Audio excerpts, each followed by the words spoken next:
एक बार कुछ बच्चों को एक खौफनाक सुरंग से गुजरने का मौका मिलता है। वो सुरंग अपने खौफनाक किस्सों की वजह से बहुत मशहूर थी। उन बच्चों ने उस सुरंग में जाने का इरादा किया कि उसका राज फाश करेंगे कि आखिर बहुत से लोग उस सुरंग में जाते हैं पर वापस नहीं आते। आखिर है ना खौफनाक बात। तो लीजिए फिर देखते हैं इन बच्चों में ऐसी क्या खास बात थी कि उन्होंने उस सुरंग का राज फाश करने का इरादा किया। एक बार की बात है कि किसी जगह पर एक गांव था। उस गांव के लोग बहुत सीधे सादे और साफ दिल के थे और वहाँ कोई खास सुविधाएं भी नहीं थीं, जैसे कि एक शहर में होती हैं। न कोई अस्पताल था, न कोई स्कूल और न ही कोई कॉलेज। ज्यादातर लोग पढ़े लिखे नहीं थे। उस गांव में एक परिवार शहर से अपने रिश्तेदारों से मिलने आया हुआ था। उस परिवार में 3 बच्चे भी थे, चंपू, गोलू और पिंकू।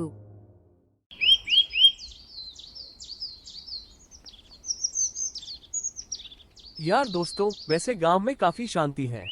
पिंकू, तुम इस बारे में क्या कहती हो? हाँ, ये तो है। शहर में तो हर वक्त शोर और गुल ही सुनने को मिलता है। देखो, शहर और गांव में बहुत फर्क होता है। कुछ बातों में गांव की लाइफ बहुत अच्छी है, पर आज के दौर में अगर शहर जैसी सहूलियत ना हो तो गांव में रहना बहुत मुश्किल है। यहाँ पर तो कोई स्कूल भी नहीं है। मेरी मम्मी कह रही थी कि हम गांव में शिफ्ट हो जाएंगे, पर शायद उन्हें ये नहीं पता कि यहाँ एजुकेशन सिस्टम नहीं है। चलो आ जाओ, आगे चलते हैं। अभी तो पूरा गांव घूमना है। हाँ, चलो चलते हैं। बोलो, अपने खिलौने समेटो और चलो। हाँ दीदी, अभी आया।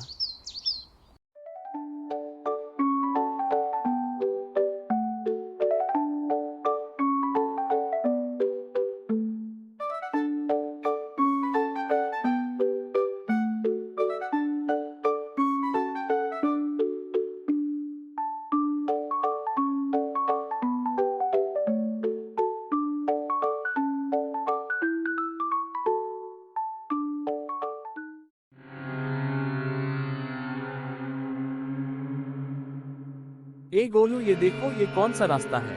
काफी अजीब सा लगता है। हाँ चंपू, तुम ठीक कहते हो। ये जगह तो ऐसे लग रही है जैसे यहाँ कभी कोई ना आया हो। तुम दोनों अपनी बातें बंद करो और सीधा घर चलो। मुझे ये जगह कुछ ठीक नहीं लगती। दीदी, मेरे लिए रुको।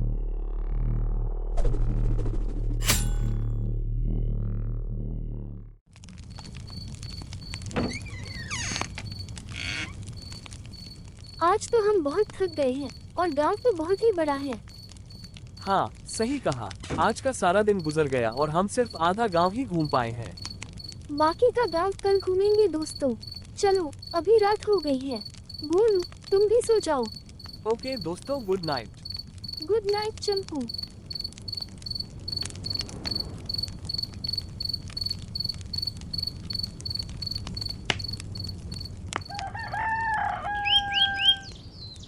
अरे गोलू और पिंकू, चलो ना, गांव घूमने नहीं जाना है क्या? सुबह हो चुकी है।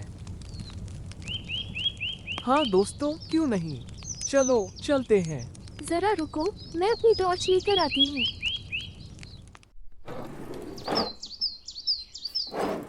अरे पिंकू, टॉर्च किस लिए? अभी सुबह ही तो है। मैं इसे हमेशा ही अपने साथ रखती हूँ। ये कभी भी काम आ सकती है। ओह अच्छा, चलो ठीक है।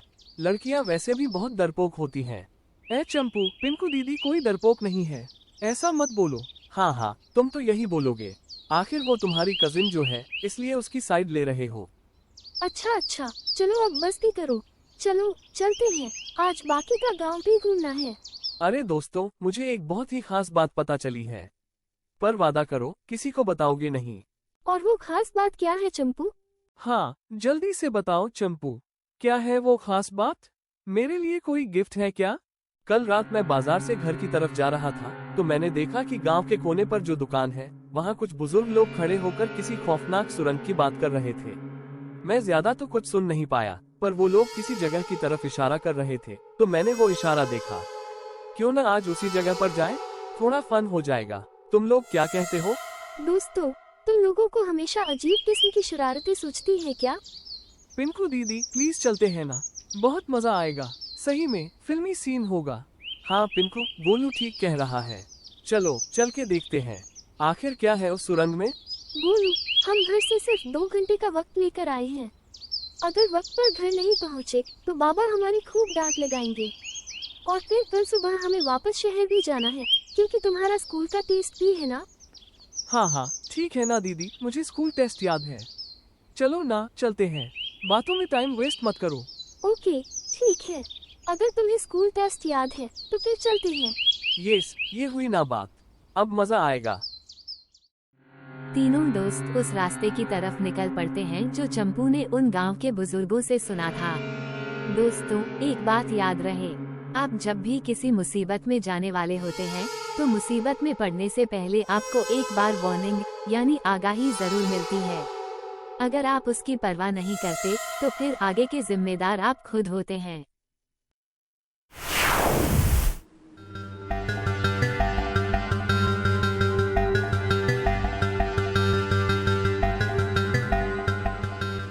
अरे बच्चों, तुम यहाँ क्या कर रहे हो? इस तरफ कभी कोई नहीं आता। क्या तुम्हें मालूम नहीं कि ये रास्ता किस तरफ जाता है? दोस्तों, मेरी बात ध्यान से सुनो। इसे कुछ भी मत बताना, बस ये कहो कि हम घूमने जा रहे हैं। जी अंकल, हम तो बस जंगल घूमने जा रहे हैं। अच्छा, चलो ठीक है, पर एक बात का ध्यान रहे, रास्ते में एक जगह पर 2 राह आएगा। उन 2 रास्तों में से चुनना तुम्हारा काम है। अगर गलत रास्ता चुन लिया तो अपनी मौत के जिम्मेदार तुम खुद होगे। अरे यार दोस्तों, चलो वापस चलते हैं।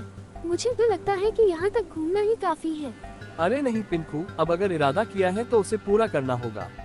अब हम काफी दूर आ गए हैं और मैं तो वापस लौटकर नहीं जाने वाला। हाँ, मैं भी वापस नहीं जाऊंगा। अच्छा, चलो ठीक है। तुम लोग हमेशा मुझे अपनी बातों में फंसा लेते हो, और अगर गोलू एग्री ना होता तो मैं कभी ना जाती। तुम लोग आपस में क्या फुसफुसा रहे हो?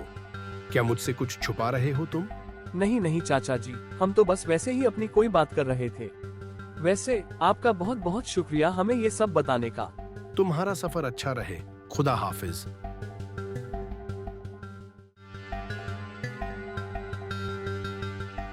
उस अजनबी चाचा की नसीहत के मुताबिक रास्ते में 2 राह आता है। अरे दीदी, ये देखो, सच में जो बातें उस अंकल ने कही थी वो सही थी। यहाँ तो 2 रास्ते हैं। पिंकू, जरा ध्यान से इन रास्तों को देखो, क्योंकि अगर हमने गलत रास्ता चुन लिया तो हम मुश्किल में पड़ सकते हैं। कहीं ऐसा ना हो कि हम वापस घर जा ही न सके। हाँ, जरा रुको, मैं देखती हूँ। दोस्तों, इन साइन बोर्ड्स को देखो, यहाँ कुछ लिखा है। दीदी, जल्दी से पढ़ो ना, क्या लिखा है? यहाँ लिखा है कि इस रास्ते पर खजाना नहीं, मौत है। और वहाँ दूसरे साइन बोर्ड पर क्या लिखा है? यहाँ लिखा है कि इस रास्ते पर मौत नहीं, जिंदगी है। इन बातों का क्या मतलब हुआ दीदी? दोस्तों, ये तो किसी पहेली जैसा लग रहा है। अगर हम इसे सुलझा न पाए तो क्या होगा? दीदी, क्या हम घर वापस नहीं जा सकेंगे क्या? नहीं गोलू, ऐसी बात नहीं है। जरा उस बुजुर्ग चाचा की बातों को याद करो। उसने कहा था कि अगर हमने गलत रास्ता चुना तो हम मुश्किल में पड़ सकते हैं। इसका मतलब ये हुआ कि इन दोनों में से एक रास्ता सही है और दूसरा गलत है। हाँ पिंकू, सही कहा, कुछ ऐसा ही है। अरे वो सब तो ठीक है, पर सही रास्ता कौन सा है, ये कैसे पता चलेगा? जरा इन दोनों तख्तियों को गौर से देखो और सोचो कि अगर कोई ऐसा शख्स इनको देखे जो इन्हें पढ़ न सके तो वो सबसे पहले क्या देखेगा? वो तो यही समझेगा कि जहाँ खजाने की तस्वीर बनी हुई है वहाँ ही जाना चाहिए, और वो खजाने के लालच में वही गलत वाला रास्ता चुनेगा। हाँ चंपू, तुमने बिल्कुल सही कहा, पर हम तो पढ़ सकते हैं और हमें साफ साफ समझ आ रहा है कि जहाँ पर खजाना बना हुआ है वहाँ तो मौत है, पर जहाँ वो कंगाल बना हुआ है वहाँ पर जिंदगी है। अब मुझे कुछ समझ में आ रहा है कि गांव के लोग इस जगह पर आने से क्यों डरते हैं। हाँ चंपू, तुम बिल्कुल ठीक समझे। गांव के लोग पढ़े लिखे नहीं हैं, इसीलिए उनमें से जो भी इधर आता है वो गलत रास्ते का चुनाव करके खजाने की लालच में उसे हासिल करने निकल जाता है, और इस तरह हर कोई यहाँ आने से डरता है और किसी को भी असल राज का पता नहीं चल पाता कि आखिर सच्चाई क्या है। तो फिर एक बात तो फाइनल हो गई कि हम कंगाल वाला रास्ता चुन रहे हैं। ठीक कहा ना मैंने? हाँ, तुमने ठीक कहा। चलो चलते हैं।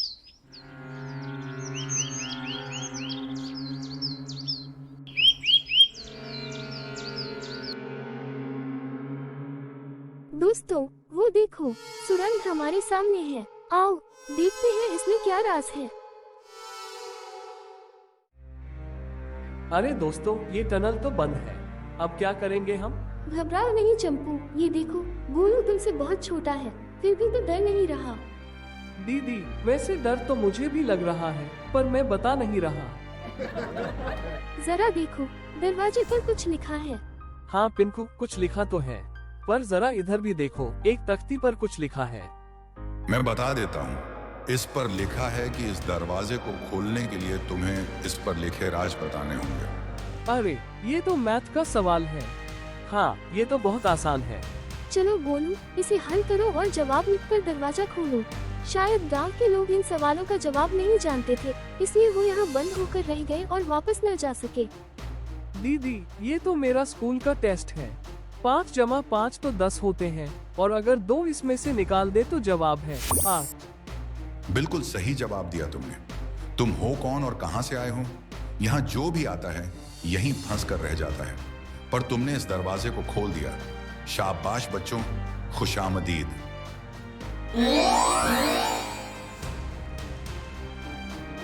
अरे वाह गोलू, तुमने दरवाजा खोल दिया।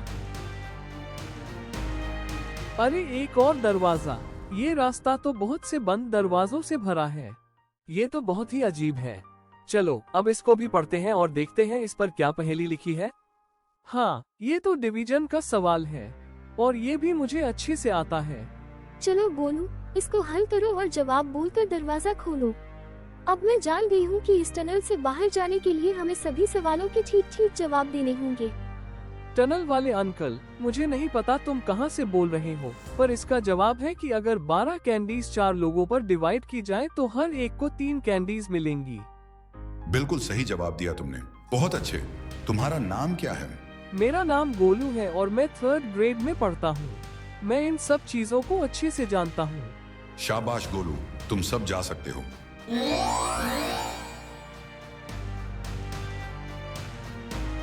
दीदी, एक और दरवाजा। और पिंकू, जरा देखो यहाँ की मिट्टी कैसी है। हाँ, इस मिट्टी का रंग काला क्यों है?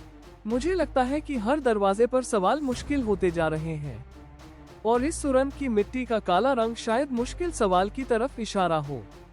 इस दरवाजे को खोलने के लिए तुम्हें इस पर लिखे लफ्जों को ठीक ठीक बताना होगा कि ये कौन कौन से फल हैं। अगर एक भी गलत बताया तो दरवाजा नहीं खुलेगा। पर तुम्हारे लिए एक मौका जरूर है कि तुम पिछले 2 दरवाजे जो खुले हैं उनसे वापस जा सकते हो, मगर वापस जाने पर तुम्हें पूरी तरह सफल नहीं माना जाएगा। नहीं नहीं, हम इसे जरूर पूरा करेंगे। हाँ, गोलू सही कहा, हम इसे करके ही रहेंगे। चलो गोलू, इसे हल करो और जवाब लिखकर दरवाजा खोलो, ताकि हम बाहर जाकर सब गांव वालों को ये राज बता सके कि तालीम कितनी जरूरी है। ये तो पापले लिखा है। दीदी, ये कौन सा शब्द है? नहीं गोलू, तुम एक भी गलती नहीं कर सकते। अब अगली बार अगर शब्द गलत बोला तो मैं यह दरवाजा नहीं खोलूंगा। गोलू, घबराओ मत और ध्यान से याद करो। मुझे तो लगता है कि ये जंबल वर्ड्स हैं। ये कुछ फलों के नाम लगते हैं। सुरंग वाले अंकल, मैं सही जवाब जानता हूँ। ठीक है, अगर जानते हो तो फिर बताओ। ये 3 फलों के नाम हैं। और वो कौन कौन से फल हैं? वो फल हैं एप्पल, मैंगो और बनाना। शाबाश गोलू, तुम जीत गए। तुम्हें तो अपना सारा स्कूल टेस्ट याद है। Best of luck Golu.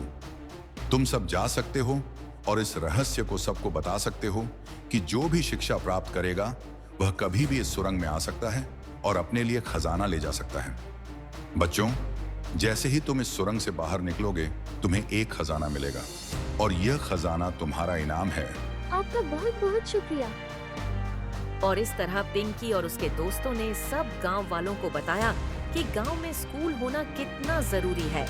और उस दिन के बाद गांव में स्कूल, कॉलेज और एक छोटा सा हॉस्पिटल बनवाया गया। और ये सब इन 3 बच्चों की वजह से हुआ। आप भी इन बच्चों की तरह दूसरों के लिए अच्छे अच्छे काम कर सकते हैं।